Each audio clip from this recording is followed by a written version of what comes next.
Je te dis, au-delà des étiquettes syndicales, gauche, droite, tout ça, on s'en tamponne. Tout le monde est fou furieux et on va finir avec les armes, hein.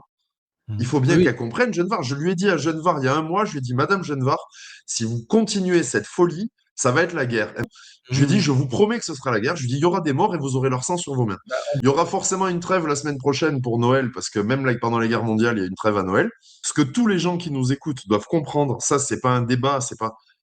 Si on perd la souveraineté alimentaire, on devient de gigantesques marionnettes et les Américains, en gros, et surtout les grandes multinationales, feront avec nous ce que nous, les Américains, les Russes, les Chinois, etc., on a fait à tous les pays en voie de développement qui n'étaient pas autosuffisants au niveau alimentaire. C'est-à-dire que demain en France, avec Juan Branco, mettons, on fait une révolution, on décalque l'Élysée, le Sénat, ce que tu veux.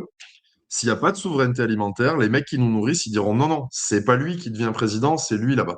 C'est Et en ça. fait, on ira tous voter pour ce mec parce qu'on peut être prêt à mourir, on peut être prêt à aller en prison, on peut être prêt à plein de choses, mais ni toi ni moi, on sera jamais prêt à regarder nos enfants crever de faim. Les Oui. gens, il faut qu'ils comprennent ça. On aura un destin d'esclave si on ne sauve pas la souveraineté alimentaire. C'est l'intérêt de tout le monde. On peut détester les paysans, on peut en avoir rien à foutre des vaches, on peut être de gauche, de droite, du centre, on s'en tape. Ce qui compte, c'est de sauver la souveraineté alimentaire parce que sinon, le contrôle sur le destin de notre pays nous est enlevé et on ne le reverra jamais.